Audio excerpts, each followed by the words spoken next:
What if I told you that Ferrari has created a suspension that behaves almost like an active one? But that is 100% legal according to the FIA. A master trick or the start of a political war in F1? Stick around because you're about to discover the biggest technical drama to rock the category in years. This radical design also caused a recurring phenomenon: premature and abnormal wear of the skid block, that obligatory wooden plate that regulates the minimum height of the car. The car was so low that, by touching the ground repeatedly in certain sectors of the circuits, it illegally eroded the skid. The most scandalous case was an official disqualification for excessive wear, which showed that Ferrari had crossed an invisible line in its quest to be more competitive. They tried multiple fixes. The team changed suspension settings, sought to rebalance the aerodynamics, and even implemented a pull rod architecture on the front axle, similar to what McLaren and Red Bull were already using. But the change came too late. The car's behavior in curves continued to be problematic. An unstable rear that was especially punishing under heavy braking, and a front axle that never offered the precision necessary to compete at the highest level. Lewis Hamilton, in his first year as a Ferrari driver, particularly suffered from this lack of confidence when braking. The SF25 did not allow him to attack the curves as he was used to. Charles Leclerc, for his part, experienced races full of frustration, with inconsistent pace that varied by tenths on each lap for no apparent reason. The team reached a point of no return. The season was lost. It was then that Fred Vasseur, team director, made the bravest and most controversial decision of the year: to cease practically all development of the SF25 starting in April, just a few races after the start of the calendar. That move was more than a technical turn. It was a message to all of Maranello. Ferrari was going to start from scratch. All key areas, aerodynamics, chassis, power unit, and especially the suspension, were put into the development of a new concept: the SF26. This movement had profound implications. On the one hand, it allowed the team to have more time to design and simulate each component of the new car. In a category where millimeters and tenths can decide championships, having additional weeks to test configurations in the simulator, validate packages in the wind tunnel, and analyze data correlation is an immense advantage. On the other hand, it generated colossal pressure. The results on the track were unacceptable, the media criticized the sports management, and both Leclerc and Hamilton were on the tightrope. The Monégasque, tired of empty promises, went so far as to say that 2026 was all or nothing for Ferrari. The context could not be clearer. Without victories throughout the season, with a drop to fourth place in the Constructors' Championship, and without podiums for Hamilton for the first time in his career, Ferrari arrived at the winter wounded, but determined to rise again. The SF26 was not going to be another evolution. It was going to be a complete reboot. A machine designed not only to compete, but to challenge the limits of the technical regulations. And that's where the real drama begins. Because what Ferrari was secretly cooking up for its front suspension would very soon become one of the hottest topics in all of modern F1. The technical concept behind the SF26 has set off all the alarms in the paddock. Although Ferrari has tried to keep several details secret, multiple leaks, independent technical analyses, and comments from rival engineers agree on the same idea. They have created a suspension that, in practice, behaves almost like an active suspension, without violating a single line of the current regulations. To understand this legal trick, we must analyze it in parts. The SF26 architecture introduces a combination never before used in the hybrid era: double pushrod, both on the front and rear axle. This configuration marks a complete break with the SF25 approach, which used a late implemented and poorly optimized front pull rod system. The front pushrod allows Ferrari to reposition key elements of the steering system, suspension, and cooling ducts more freely. At the same time, it frees up space in the splitter area and car floor, offering new packaging possibilities for the 50/50 hybrid power unit and its ancillary components. That is, each suspension arm not only acts mechanically, it also becomes a strategic aerodynamic tool. But it is the material of these suspension arms that has generated the real scandal.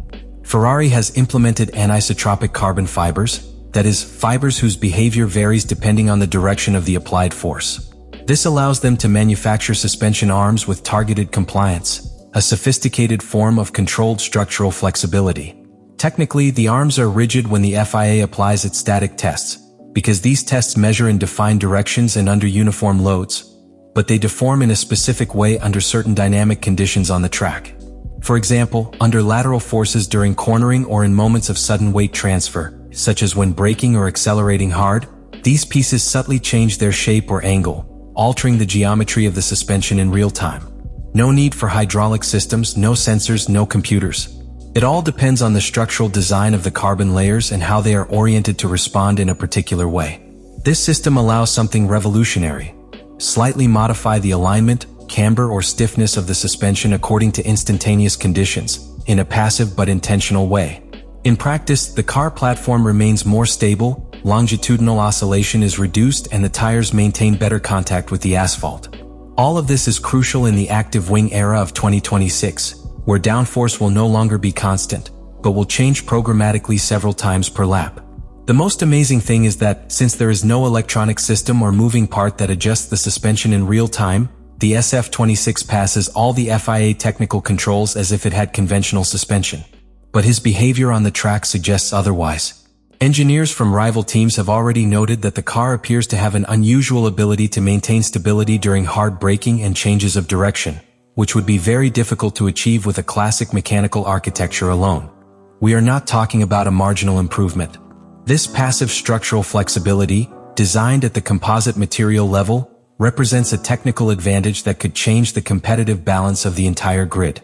In a context where the margins between leading cars are tenths, even hundredths of a second per lap, ensuring that the aerodynamic platform remains stable regardless of the state of the asphalt or the load is an incalculable tactical advantage. Today, Ferrari plays an extremely risky card. If the SF26 demonstrates on the track that this suspension works, and if the FIA does not act immediately, it is very likely that other teams will try to replicate it or demand its ban. But replicating it will not be easy. It requires advanced materials knowledge, simulations of nonlinear elastic behavior, and precise integration with the car's aerodynamics. So for several races, Ferrari might have something that the rest simply can't imitate. And therein lies the heart of the conflict. Because in Formula One, an unquestioned advantage quickly transforms into a governance crisis. Will the SF26 be Ferrari's definitive redemption or the start of a technical war that could mark the entire 2026 season? The biggest problem now is not that SF26 is legal. What really worries everyone in the paddock is that Ferrari has discovered a loophole that the FIA cannot immediately close without political and sporting consequences. We are facing one of those rare situations in modern Formula One where a team, through a combination of desperation, audacity, and brilliant engineering, could have come up with a concept that alters the course of an entire regulatory era. So what's next? Firstly, rival teams are going to monitor Ferrari with surgical intensity. Every onboard camera, every change in cornering behavior, every sector where the SF26 seems to gain time in an unexplainable way will be analyzed in real time by the technical departments of Mercedes, Red Bull, McLaren, and the rest of the grid. It's no longer just about copying. It is about understanding whether Ferrari has crossed an invisible line that could force the FIA to intervene. The Federation, for its part, is at a crossroads. If you decide to act immediately, you could open Pandora's box. Canceling or restricting the use of anisotropic materials or reconfiguring the homologation tests in the middle of the season would generate protests from Ferrari, and perhaps even a formal legal dispute. But if they don't act, they risk other teams entering a parallel development race, trying to replicate a system that not everyone is prepared to build. And that could create a budget gap that the new tech caps are not designed to absorb. Secondly, if the SF26 delivers what it promises, we will see its impact not only on the track, but also on the strategy of rivals. Imagine what this means in a championship that already has active spoilers, increasingly complex hybrid systems, and a level of technical convergence that has compressed margins to the limit. A single structural change like this can separate Ferrari from the rest by tenths per lap, without giving the others any real reaction time. This puts the sport's narrative itself at risk. Because if Ferrari's technical advantage cannot be replicated or sanctioned, we could face a 2026 season where the Scuderia dominates by pure engineering, not necessarily by a superior complete car, but by having understood the regulations better than anyone else. Let me know in the comments what you think about all this.